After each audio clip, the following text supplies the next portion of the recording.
ओम नमो भगवते वासुदेवाय। ओम नमो भगवते वासुदेवाय।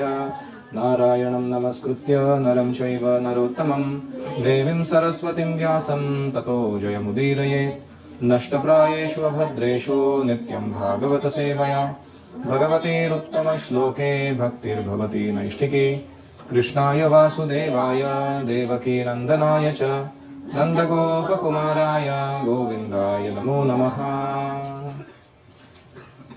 हरे कृष्णा। हम पढ़ रहे हैं श्रीमद् भागवतम पहला स्कंध तीसरा अध्याय श्लोक संख्या 14। मेरे पीछे दोहराइए। ऋषिभिर्याचितो भेजे नवमं पार्थिवं वपुः दुग्धे वामोषधीर्विप्रास् तेनायं स उषत्तमः। तो अभी हम 9वां अवतार देख रहे हैं। हे ब्राह्मणों, मुनियों द्वारा प्रार्थना किए जाने पर भगवान ने 9वां अवतार लिया राजा पृथु के रूप में, जिन्होंने विविध उपजे प्रोडक्ट्स उपजे अनेकोजन प्राप्त करने के लिए पृथ्वी को जोता। फलस्वरूप पृथ्वी अत्यंत सुंदर तथा आकर्षक बन गई। तो पृथु महाराज जो है वो भगवान के एडमिनिस्ट्रेटिव पोटेंसी को दिखाते हैं, राज्य कौशल्य की कला जो भगवान में है। और ये उनके पहले एक वेण नाम के राजा थे, उनके ही पिता थे वो, लेकिन वो बहुत भयंकर थे। उन्होंने सबको तंग करके रखा था, खुद को ही भगवान घोषित कर दिया था, ब्राह्मणों को और धार्मिक लोगों को तंग करते थे। तो ब्राह्मणों ने अपने हुंकार से उनको मार दिया। ऐसे बोला सिर्फ, मर गए तिरस्कार पूर्वक। तो उनके मरने के बाद राजा नहीं था तो चोर उचक्के बहुत तंग करने लगे प्रजा को। तो ब्राह्मणों ने एकत्र आकर वेण राजा के शरीर का मंथन किया, उसको प्रिजर्वेटिव्स में रखा था और उनके जंघा से उन्होंने पृथु को प्रकट किया और उनको राजा बनाया। तो जब पृथु ने राज्य कारभार संभाला तो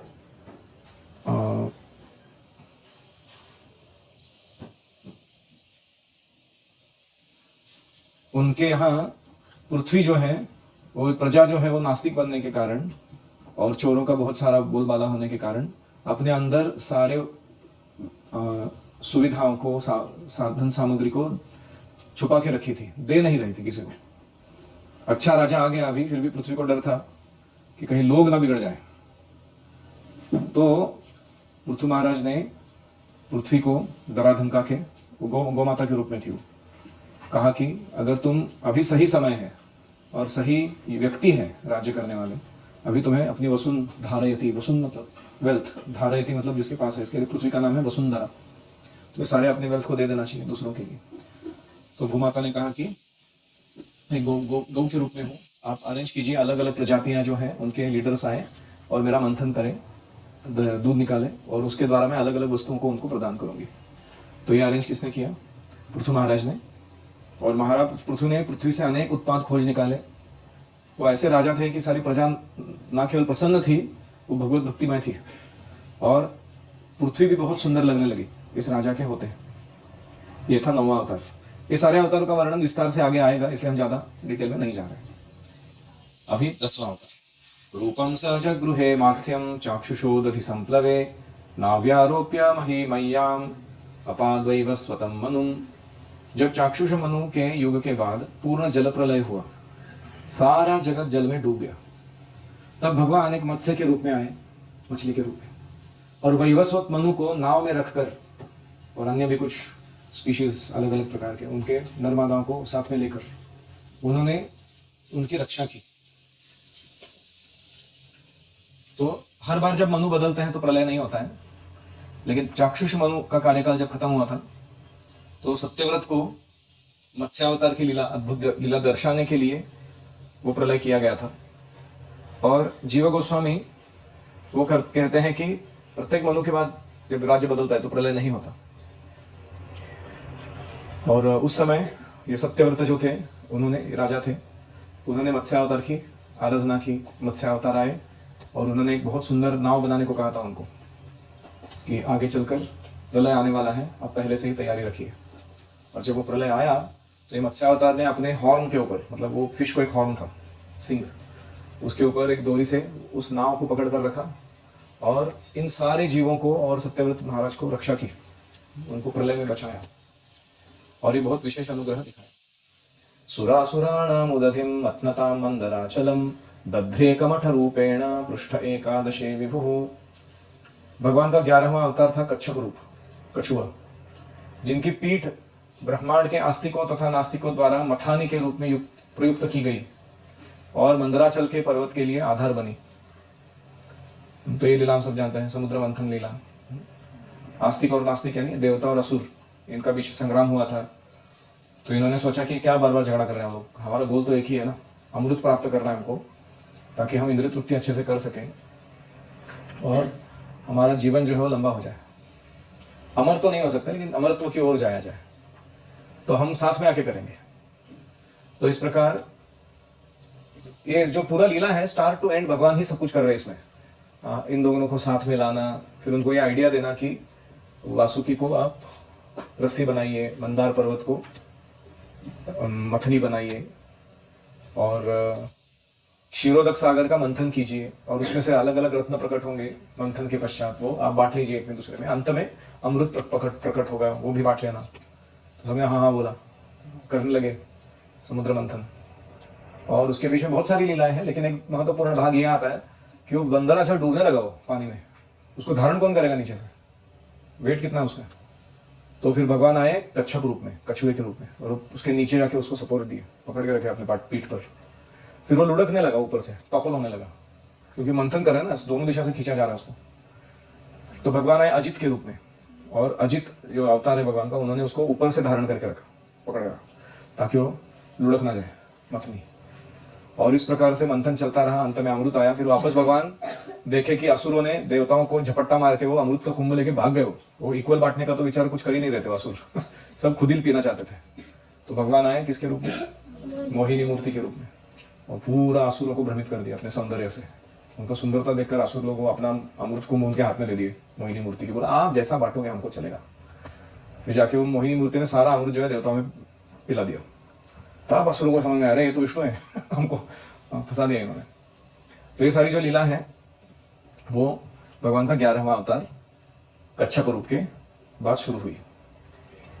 फिर एक और अवतार आया समुद्र मंथन के दौरान, धान्वंतरम द्वादशमम त्रयोदशममेव च अपाययत् सुरान अन्यान मोहिन्या मोहयन् स्त्रिया। 12वें अवतार में भगवान धन्वंतरी के रूप में प्रकट हुए। 13वें अवतार में उन्होंने स्त्री के मनोहर सौंदर्य द्वारा नास्तिकों को मोहित कर लिया और देवताओं को पीने के लिए अमृत प्रदान कर दिया। ठेंगा दिखाया सारे असुरों को, कुछ नहीं मिला उनको इतना सारा करने के बाद। तो धन्वंतरी अवतार भी बड़े विशेष हैं, चतुर्भुज रूप में आए थे। एक हाथ में आयुर्वेद, दूसरे हाथ में अमृत कुंभ, तीसरे हाथ में लीच, वो ब्लड सकिंग होता ना, इंप्यूरिटीज को निकाल देता है, लीच पता नहीं, जड़ू। और चौथे हाथ में आंवला का फल या वृक्ष। आंवला मतलब ये जो आंवला हम उस दिन दूध डाल के खिलाए थे आपको। तो ये 4 आइटम वो हाथ में लेकर आए। और इनका महत्व क्या है, आयुर्वेद से हम अपनी आयु को बढ़ा सकते हैं, स्वस्थ रह सकते हैं, भगवत भक्ति करने समय हमारे शक्ति को या बल को खो नहीं सकते, अच्छे से कर सकते। और अमृत जो है वो हमें इंद्रियों में ऐसी क्षमता देता है कि हम सुखपूर्वक रह सकते हैं। लीच जो है वो शरीर के सारे इंप्यूरिटीज को निकाल देता है सूक्ष्म स्तर पर। और आंवला जो है वो सर्वगुण संपन्न है, जो रेगुलर आंवला का सेवन करता है वो कभी बीमार नहीं होता। ऑलराइट, तो धन्वंतरी भगवान का महत्व मैं समझा रहा था। धन त्रयोदशी बोलते हैं ना, दीपावली के दिन में आता है, वो धन्वंतरी का अवतार दिन है। और आंवला जो है बहुत महत्वपूर्ण है। Of all fruits that you can eat, आंवला इज द बेस्ट। वो अनेक अनेक रोगों से आपको मुक्त करा सकता है। और फिर आई मोहिनी मूर्ति, और उसने सबको मोहित करके अमृत देवताओं को पिला दिया। अभी 14वां अवतार, चतुर्दशम नारसिंहम बिभ्रत दैत्येन्द्र मूर्जितम ददार करजयरुरावे एरकाम कटकृत यथा। क्या संस्कृत है ये एरकाम कटकृत यथा। 14वें अवतार में भगवान नृसिंह के रूप में प्रकट हुए और अपने नाखूनों से नास्तिक हिरण्यकशिपु के बलिष्ठ शरीर को ऐसे चीर डाला जैसे बढ़ई व्यक्ति लट्ठे को चीर देता है।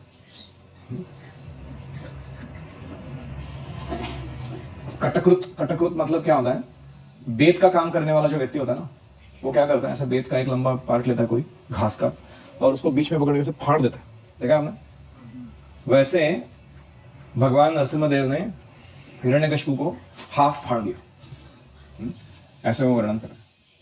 और हिरण्यकशिपु का शरीर इतना बलिष्ठ था, वो न मरने वाला शरीर था उसका, अलग अलग प्रकार से उसको खत्म कर दिया। उसने LIC पॉलिसी बना के लिया था, लाइफ इंश्योरेंस पॉलिसी, ब्रह्मदेव से। मैं ऐसे नहीं मरूंगा, वैसे नहीं मरूंगा, यहाँ नहीं मरूंगा, वहां नहीं मरूंगा, इससे नहीं मरूंगा, उससे नहीं मरूंगा। वो सारा पॉलिसी के नियम फॉलो करते हुए भगवान ने उसको मार डाला। उसके LIC पॉलिसी के साथ उसको भी फाड़ डाला। तो ऐसे भगवान नरसिम्हदेव विशेष है। पंचदशम वामनकं कृत्वा गादध्वरं बलेः पदत्रयं याचमानः प्रत्यादित्सुरत्रिपिष्टपम्। 15वें अवतार में भगवान ने बौने ब्राह्मण के रूप में वामन रूप धारण किया और वे महाराज बलि द्वारा आयोजित यज्ञ में पधारे। मुकुंद, यद्यपि वे हृदय से तीनों लोगों का राज्य प्राप्त करना चाह रहे थे, किंतु उन्होंने केवल 3 पग भूमि दान में मांगी। वो तीनों लोगों का राज्य खुद के लिए नहीं प्राप्त करना चाह रहे थे, वो उनको देवताओं को सौंपना चाहते थे वापस। तो सर्वशक्तिमान भगवान किसी को भी थोड़ा थोड़ा देते हुए पूरे ब्रह्मांड का या विश्व का राज्य दे सकते हैं करने के लिए। इसी प्रकार वे छोटा छोटा भूखंड मांगने के बहाने पूरा ब्रह्मांड का राज्य छीन भी सकते हैं किसी का। तो उनको ठगने का प्रयास नहीं करना चाहिए हमको। अवतारे षोडशमे पश्यन् ब्रह्मद्रुहो नृपान् त्रिसप्तकृत्वा कुपितो निक्षत्राम करोन्महिम्। 16वें अवतार में भगवान ने भृगुपति के रूप में, यानी कौन? परशुराम, क्षत्रियों का 21 बार संहार किया, क्योंकि वे ब्राह्मणों के विरुद्ध किए गए विद्रोह के कारण उनसे क्रुद्ध थे। तो जो क्षत्रिय थे, ब्राह्मणों के मार्गदर्शन को न मानते हुए मनमानी राज्य कारभार चलाने लगे। तो परशुराम जी आए, उन्होंने पृथ्वी को 21 बार क्षत्रियों से रहित कर दिया। जब भी उनको पता चलता था कि कहीं क्षत्रिय शादी कर रहा है, वहां धमक जाते थे, उसको चैलेंज करते थे और उसको उधर ही मार डालते थे, विवाह के मंडप में। क्यों? क्योंकि वो सब लोग जो संतति उत्पन्न करने के लिए विवाह कर रहे हैं, वो ऐसी संतति उत्पन्न कराते जा रहे थे जो ब्राह्मणों के विरुद्ध काम कर रही थी या वेदों के विरुद्ध कार्य कर रही थी और दूसरों का शोषण कर रही थी समाज का। और ये विशेष अवतार परशुराम जी का हुआ। अपेक्षा की जाती है कि क्षत्रिय या प्रशासक वर्ग ब्राह्मण के यानी बुद्धिमान मनुष्यों के निर्देश में शासन चलाएं।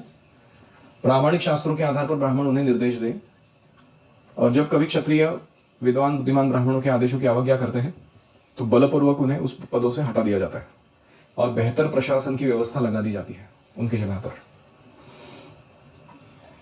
अपने गुरुकुल में भी देखा रहेगा, किसी को आश्रम सेवक बनाया जाता है, वो ठीक से काम नहीं करता है तो क्या होता है, वो हटाया जाएगा, बोला तुम बैठ जाओ साइड में, दूसरा कोई करेगा ये सेवा। So become responsible and please the devotees by your service. ततः सप्तदशे जातः सत्यवत्यां पराशरात् चक्रे वेदतरो शाखा दृष्ट्वा पुंसोल्पमेधसः। तत्पश्चात 17वें अवतार में भगवान पराशर मुनि के माध्यम से सत्यवती के गर्भ से श्री व्यासदेव के रूप में प्रकट हुए। उन्होंने यह देखकर कि जनसामान्य अल्पज्ञ हैं, कम बुद्धि वाले हैं, एकमेव वेद को अनेक शाखाओं प्रशाखाओं में विभक्त कर दिया। तो पराशर मुनि और सत्यवती के संयोग से व्यासदेव प्रकट हुए और ये बड़े साहित्यिक अवतार माने जाते हैं भगवान के। इन्होंने साम यजुर्वेद अथर्व ऐसे 4 में विभाजित किया वेदों को। इन्होंने सारी व्याख्या पुराणों तथा महाभारत जैसे विविध शाखाओं के रूप में की। सामान्य लोगों के लिए वैदिक भाषा भी कठिन है और उसका एप्लीकेशन तो और भी कठिन है, वैदिक विषय। लेकिन व्यासदेव ने ऐसे रचना की शास्त्रों की कि जो सामान्य लोग हैं उनके लिए उन्होंने महाभारत या अन्य ग्रंथों की रचना की, जिससे वो समझ सके कि धर्म क्या है, धर्म तत्व का पालन कैसे करना है।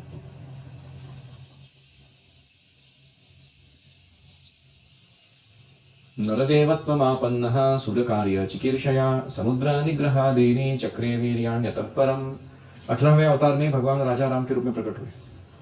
उन्होंने देवताओं के लिए मनभावन कार्य करने के उद्देश्य से हिंद महासागर को वश में करते हुए समुद्र पार करके निवासी नास्तिक राजा रावण का वध करके अपनी अति मानवीय शक्ति का प्रदर्शन किया।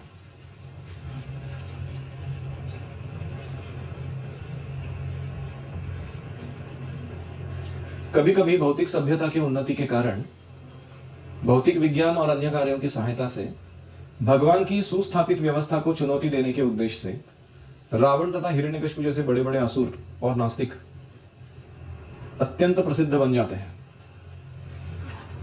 जो नास्तिक है, भगवान पर विश्वास नहीं करते, लेकिन दुनिया में प्रसिद्ध है, अगर ऐसा आप देख रहे हो तो उसके दो कारण होते हैं। Because of advancement of materialistic civilization and through science and other forms of arts, material arts, they have somehow manufactured a system to challenge God's established system. भगवान की जो सुव्यवस्था है उसमें दखल देने वाली अपनी ही एक अलग व्यवस्था बनाकर ये नास्तिक लोग अपने तकनीकी विकास या विज्ञान के आधार पर घमंड करने लगते हैं। तो तब भगवान आते हैं और इनको हटा देते हैं।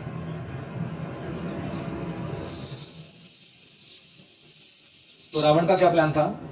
वो कहता था स्वर्ग में जाने के लिए पाप और पुण्य का जो ये होता है ना, पाप करेगा तो नरक में जाएगा, पुण्य करेगा तो स्वर्ग में जाएगा। बोला किसने बनाया सिस्टम? पाप करेगा वो स्वर्ग में जाएगा, पुण्य करेगा नरक में जाएगा। ऐसा मुझे सिस्टम चाहिए। तो रावण ने क्या किया? भगवान की जो सुव्यवस्था है उसको उल्टा करने के लिए उसने एक ऐसा सीढ़ी बनाया सीधा स्वर्ग तक, इंद्र के पास जाने वाला। तो लोग पुण्य कर्म किए बिना ही वहां जा सकते हैं, ऐसा आयोजन करने लगा वो। और इसलिए भगवान आए, देवताओं ने उनसे विनती की कि इसको जरा दिखाइए क्या कर रहे हैं व्यक्ति। और फिर उन्होंने रामचंद्र के रूप में अवतार लेते हुए ऐसे ऐसे कार्य किए, अद्भुत कार्य, जैसे सेतु बांधा। इतने विशाल समुद्र पर सेतु कैसे बांधा? या फिर रावण के इतने सारे प्रकार के असुर बलशाली योद्धा थे, उन सबको मारकर अंत में रावण का भी वध करके उन्होंने सीता को वापस लाया। तो ये था 18वां। एकोनविंशे विंशति में वृष्णिषु प्राप्य जन्मनि रामकृष्णाविति भुवो भगवान अहरद्भरम। 19वें तथा 20वें अवतार में भगवान वृष्णि वंश के यानी यदुकुल में भगवान बलराम तथा भगवान कृष्ण के रूप में अवतरित हुए। 19वां बलराम जी है, 20वां कृष्ण है। इस तरह उन्होंने संसार के भार को दूर कर दिया। तो अभी कृष्ण बलराम की तो लीला बहुत विस्तार से आएगी आगे 10वें स्कंध में, लेकिन हमें यह जानना चाहिए कि हालांकि काउंटिंग में इनको अवतार के लिस्ट में डाला जा रहा है, लेकिन ये अवतार नहीं है, ये अवतारी है, अवतार लेने वाले हैं। वो अभी क्लियर होगा जैसे आगे श्लोक जाएंगे।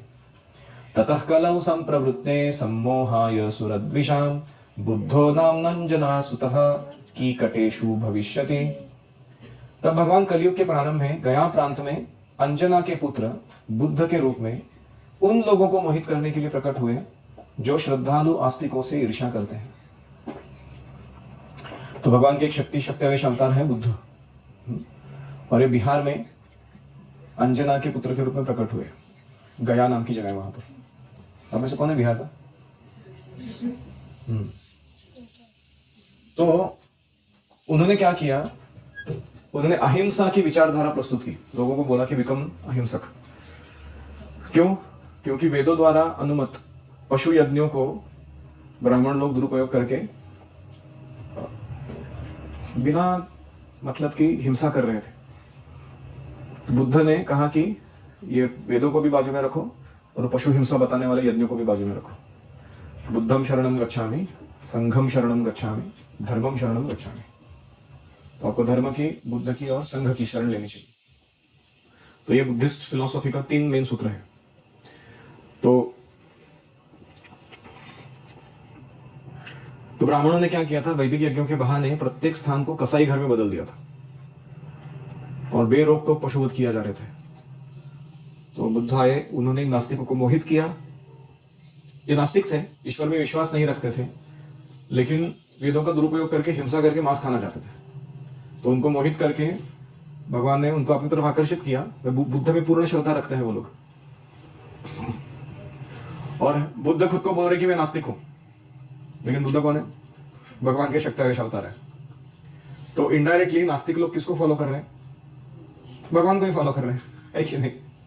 तो ऐसे उनको ट्रिक किया गया उनके ही फिलॉसफी में कि उन्होंने अश्रद्धालुओं को अपने प्रति श्रद्धालु बनाकर उनको शांत करके रखा, थोड़ा हिंसक नहीं बनने दिया ज्यादा।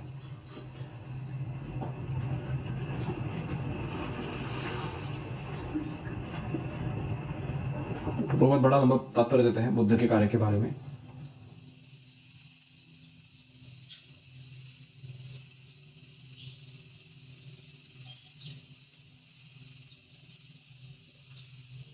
निवृत्त तर्षैरुपगीयमानात् औषधात् श्रोत्र मनोभिरामात् गौतम श्लोक गुणानुवादात् पुमान् निरज्येत विदा पशुघ्नात्। तुमको हरिनाम में अगर रुचि आनी है तो तुम्हें पशु का वध करना छोड़ देना चाहिए, यानी मांस खाना छोड़ देना चाहिए। तो कुछ लोग हैं वो क्या कहते हैं कि सिर्फ मनुष्य को नहीं मार सकते, बाकी सारे प्राणी जीव जंतु जो बने हैं वो सारे हमारे आहार के लिए ही बने, ऐसा उनका कहना, उनको मार सकते।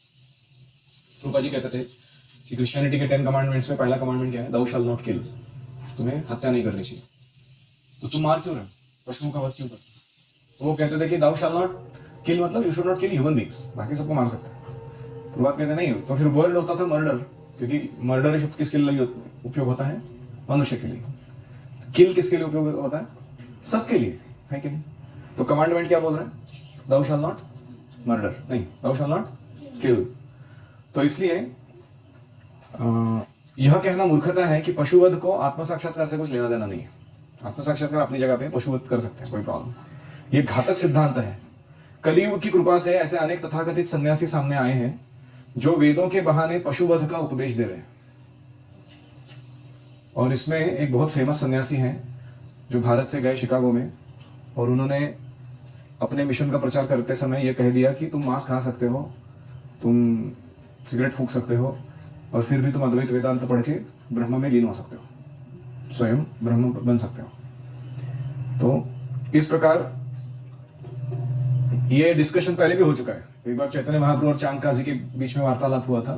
चैतन्य महाप्रभु भी यही प्रश्न वो चांद काजी को पूछते हैं कि तुम लोग मारते क्यों हो गायों को, जिससे हम दूध लेते हैं, अपने जीवन को सुधारते हैं, वो हमारी माता समान है, गौ माता, तुम उसको मारते क्यों? तो वो कहने लगा कि अलाउड है हमारे घर। चैतन्य महाप्रभु ने प्रूव किया उनको कि गो हत्या करना पाप है, और इतना ही नहीं, कोई भी पशु की हत्या बिना कारण करते रहना, खास करके अपनी जीवा की संतुष्टि के लिए, ये अच्छा नहीं है। तो इस प्रकार जो लोग विश्व बंधुत्व चाहते हैं, शांति चाहते हैं, न्याय चाहते हैं, समानता चाहते हैं, उनको सबसे पहला काम क्या करना चाहिए, जो दुनिया में चल रही है जो पशु हत्या, भ्रूण हत्या, वो सब बंद करना चाहिए, तभी शांति आएगी समाज में। तो इस प्रकार बुद्ध का अवतार हुआ। हमें प्रसन्नता है, प्रभुपाद कहते हैं कि लोग बुद्ध के आंदोलन में रुचि ले रहे हैं, अहिंसा आंदोलन में, लेकिन इसको और गंभीरता से लेकर उनको कसाई घरों को भी बंद करना चाहिए, स्लॉटर हाउसेस को बंद करना चाहिए। अगर ऐसा नहीं होता है तो ये अहिंसा संप्रदाय का कोई अर्थ ही नहीं है। कहने के लिए बुद्ध का फॉलोअर हूं, लेकिन खाने के लिए मांस मच्छी मटन सब खाता हूं, इसका कोई अर्थ ही नहीं है। तो अभी एक देख सकते हो आप, श्रीमद् भागवत कब लिखा गया, 5000 वर्ष पूर्व। 5000 वर्ष पूर्व 2500 वर्ष बाद आने वाले अवतार का वर्णन किया जा रहा है। बुद्ध अवतार कब आए, 2500 ईयर्स अगो। उनका प्रेडिक्शन भागवतम कब कर रहा है, 5000 ईयर्स अगो। आप समझ रहे हो? तो भागवतम कितना एक्यूरेट है प्रेडिक्शंस में अपने। इससे भागवत की सार्थकता सूचित होती है कि कितना अर्थपूर्ण है भागवतम। इसमें कोई त्रुटि नहीं, मोह नहीं, छल नहीं, अपूर्णता नहीं। हाँ, और इसीलिए क्योंकि व्यासदेव एक मुक्तात्मा है, वे बहुत दूर के भविष्य की भी घटनाओं का वर्णन बता सकते हैं, आगे क्या होने वाला है उसका भी। तो अभी हो गए बुद्ध, अभी आएंगे कल की। अथासौ युग संध्यायाम दस्यु प्रायेषु राजसु जनिता विष्णु यशसो नामना कल्किर जगतपति। स्क्रीन देखते हैं आप।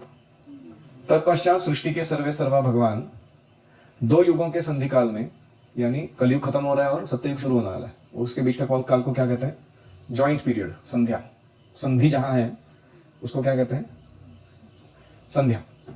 तो कलयुग का एंड एंड सत्ययुग का बिगिनिंग, उसके पीरियड में आएंगे और कल की अवतार में रूप लेकर जन्म लेंगे विष्णु यश नाम के ब्राह्मण के घर। शंभल नाम का गांव है, बिहार में है, वहां पर ये कल की आएंगे। उस समय पृथ्वी के शासक लुटेरे बन चुके होंगे। बाय दैट टाइम कलयुग के 4,32,000 वर्ष हैं, अभी 4,27,000 वर्ष बचे हैं, और almost by that time everybody will be a thief, whoever is a ruler. तो इसलिए उन सबको मार के जो कल की भगवान है वो पुनः सत्ययुग की स्थापना करेंगे।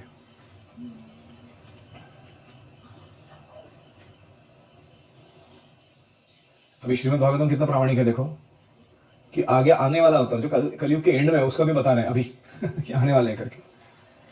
तो अभी कोई कहेगा अरे ये ऑलमोस्ट इन्होंने कितने वर्णन किए, 22 अवतार वर्णन किए एक के बाद एक। कृष्ण 20वें थे ना, 21वें कौन थे? बुद्ध। 22वें कौन थे? कल्कि। और इसके पहले 2 वर्णन किए हैं, कारणोदक्षाई विष्णु और गर्भोदक्षाई विष्णु, तो टोटल हो गए 24। अब ये 24 वर्णन करने के बाद वो ऐसा कह रहे हैं कि ऐसा नहीं समझना कि मैंने अभी तक प्रोनोलॉजिकली जितना बताया है उतने ही अवतार है।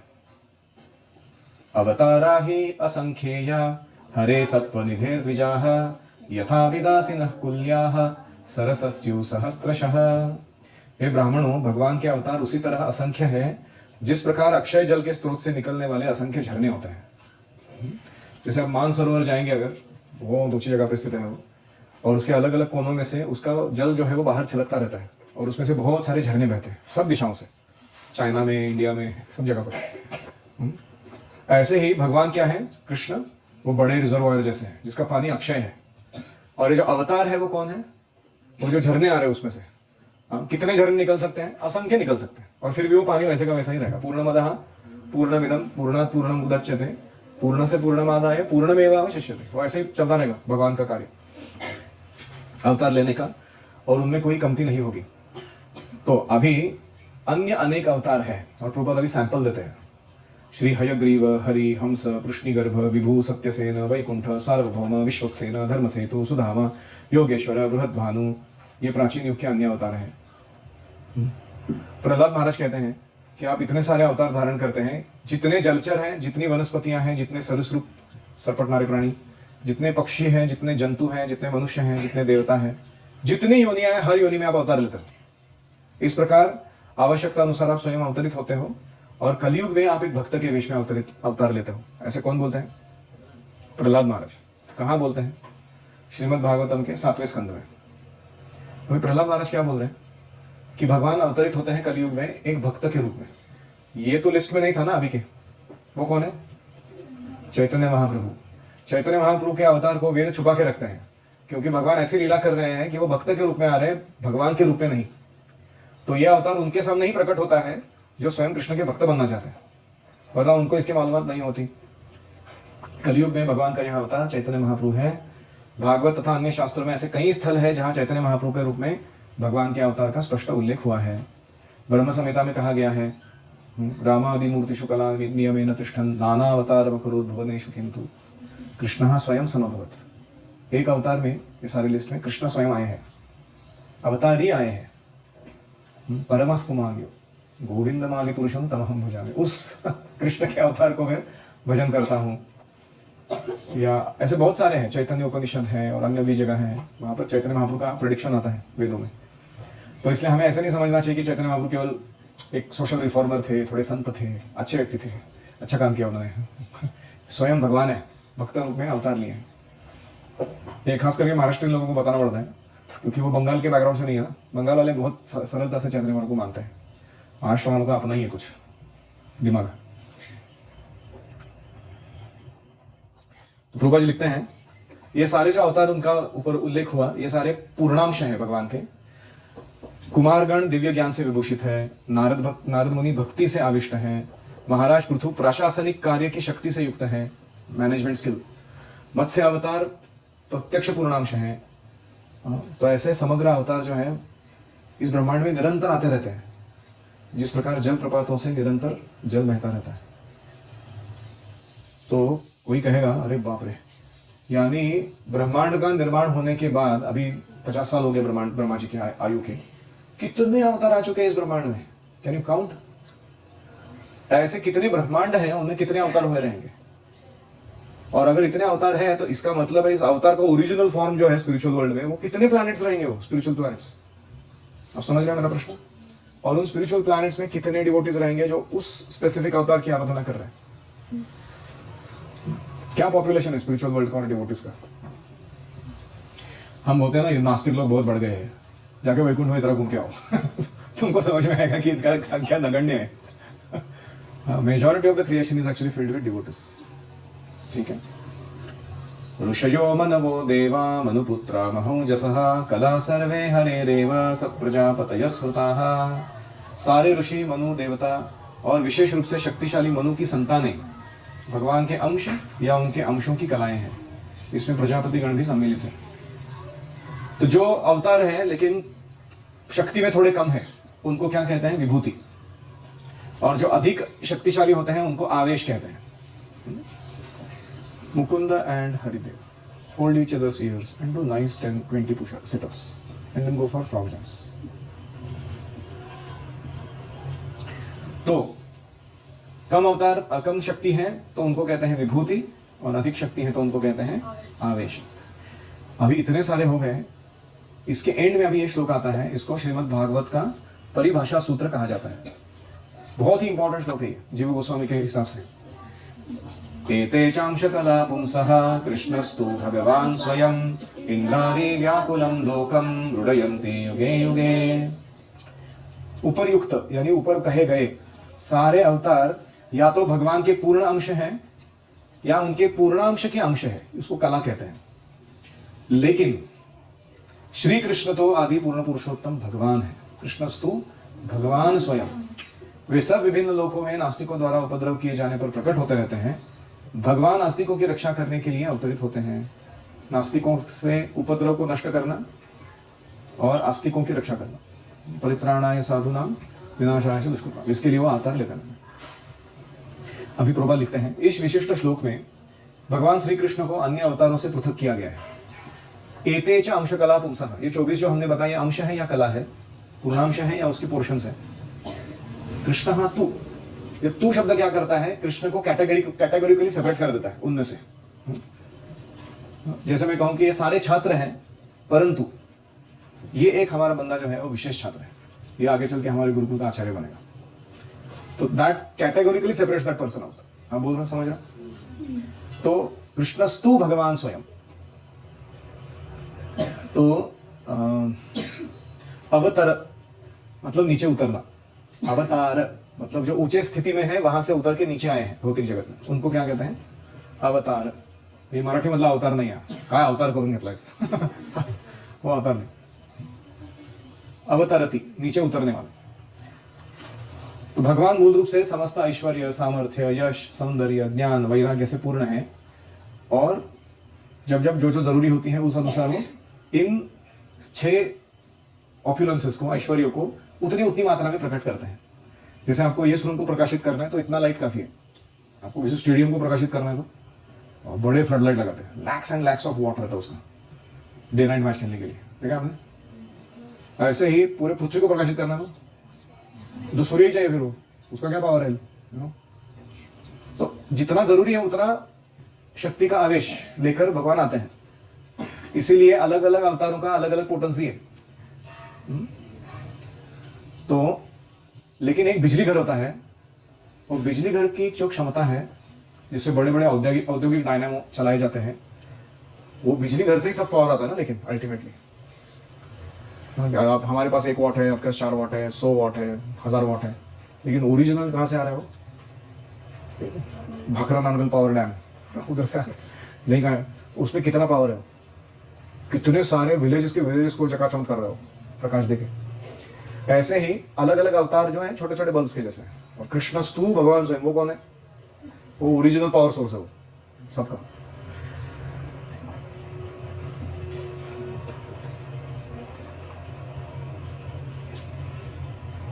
तो भगवान के शक्ति का वर्णन करते हैं प्रभुपाद जी अलग अलग अवतारों के। लेकिन जब कृष्ण आते हैं तो ये सारे अवतार उनमें सम्मिलित होते हैं। He is the source of all of them. तो आप सोचिए कृष्ण की शक्ति कितनी होगी। इसलिए हम देखते हैं कि कृष्ण असुरों को मारते समय ना ज्यादा मेहनत भी नहीं लगाते, जितना मेहनत परशुराम जी ने किया या नरसिम्हा ने किया। कृष्ण ने कैसे मारा असुरों को? किसी का ब्रेस्ट सक किया, मर गए। और किसी को लात से थोड़ा सा स्पर्श कर दिया, मर गया। किसी को गला पकड़ लिया छोटे बालक के रूप में, अरे छोड़ मत मेरे को, गिर जाऊंगा मैं। तृणावर तो धाड़ करके गिरा होने मर गया, या किसी को जैसे कोई घास को फाड़ देता है, वैसे वो बकासुर के बीक को पकड़ के उसको फाड़ दिया, और बकासुर इतना डेंजर था, इंद्र वगैरह डरते थे उससे, तो ऐसे खेलकूद में मार दिया उसको। तो इसलिए कृष्ण की शक्ति जो है वो बहुत ही महान है। और ऐसे कृष्ण जो हैं उनकी बाकी सारी जो लीलाएं हैं, जैसे गोपियों के साथ इत्यादि, तो हमें क्या होता है, हम कृष्ण की ये साइड जाने बिना ही जब उसके उनके वो गोपियों के साइड वाले लीलाओं को सुनते हैं तो हमारे मन में क्या आता है, ये तो कोई लंपट पुरुष है, कामुक, और ये ऐसे ही अपने मनमोजी काम करते हुए दूसरों के स्त्रियों का आनंद ले रहा है, ऐसा लग सकता है। इसलिए भागवत क्या करता है, पहले 9 कैंटोज में पहले कृष्ण को वो समझाता है, और फिर 10वें स्कंद में कृष्ण की बाल लीला और गोपियों के साथ वाली मधुर लीला वो सब सुनाता है, ताकि हम मूर्ख ना बने, गलत तरीके से उसका अंदाज ना लगाएं। जीव गोस्वामी कहते हैं कि कृष्ण सारे अवतारों के उद्गम हैं, भगवान कृष्ण के अवतार का कोई स्रोत है नहीं, परम सत्य के सारे लक्षण उनमें पूर्ण रूप से हैं, और उनसे बढ़कर कोई सत्य है नहीं, मत्तः परतरं न अन्यत्। कृष्ण के स्वयं अपने के सिवा कोई अन्य स्रोत नहीं है, इसलिए इसका शब्द कृष्णस्तु भगवान स्वयं ऐसे यूज किया गया है। और अभी अलग टॉपिक चालू होगा, अगर हम उतरेंगे तो एकात्मा, प्राभव, वैभव, विलास, अवतार, आवेश, ये विभिन्न अंश, कला और कणों के नाम हैं जो कृष्ण से आते हैं। ये कुछ अलग ही टॉपिक है, आप लोग ऑलरेडी सो रहे हो तो मैं इसमें नहीं उतरूंगा।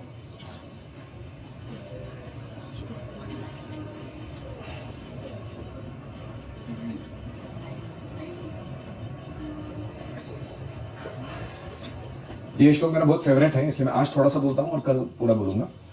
ये सारा वर्णन सुनाने के बाद, सारे अवतारों का वर्णन, फिर कृष्ण कैसे अवतारी है वो सुनाने के बाद ये कंक्लूजन देता है भागवत। जन्म गुह्यं भगवतो य एतत् प्रयतो नरः सायं प्रातर्गृणन् भक्त्या दुःखग्रामात् विमुच्यते। जो कोई भी भगवान के गुह्य अवतारों का सावधानी पूर्वक हर दिन सुबह और शाम को पाठ करता है, वह जीवन के समस्त दुखों से छूट जाता है। ये ब्लेसिंग दिया गया, आपने ध्यान से सुना अभी तक 24 अवतारों का वर्णन। ये अगर आप रोज सुबह और शाम कोई ना कोई अवतार की लीला को सुनोगे, आपके जीवन में आपको दुख नहीं सताएगा, ऐसा आशीर्वाद दिया जा रहा है। सायं प्रातः गृणन् भक्त्या दुःखग्रामात् विमुच्यते। सुबह और शाम हम लीलाओं को स्वीकार करेंगे अपने हृदय में, दुःखग्रामात् विमुच्यते। मटेरियल वर्ल्ड का नाम है दुःखग्राम, विलेज ऑफ मिजरी। विमुच्यते, हम उसमें बच के निकल जाएंगे उधर से। All right, any comments or questions?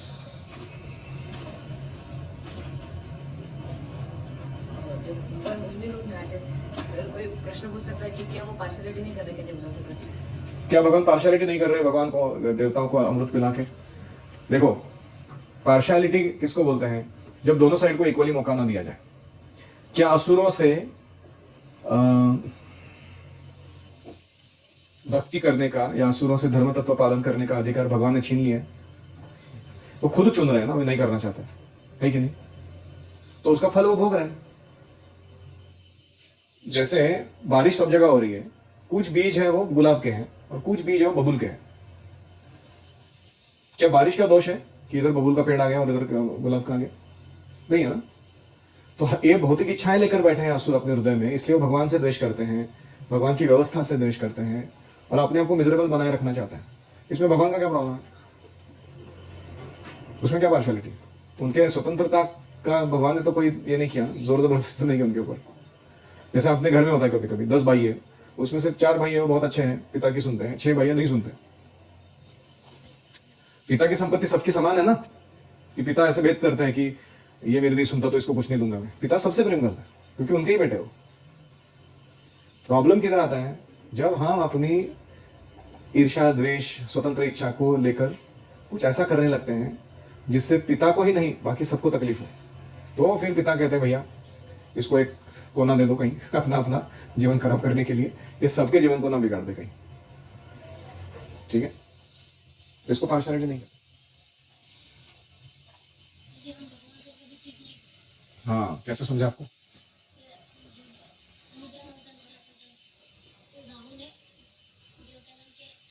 पक्ष में जाके अमृत पीना चाहा और राहु का गढ़ काट दिया उन्होंने सर। कृष्णा को चीट नहीं कर। और कोई? Thank you very much. Srila Prabhupada की जय, श्रीमद् भागवतम की जय। ओम हरे कृष्णा कृष्णा कृष्णा हरे हरे, हरे राम राम राम हरे हरे, हरि ओम तत्सत।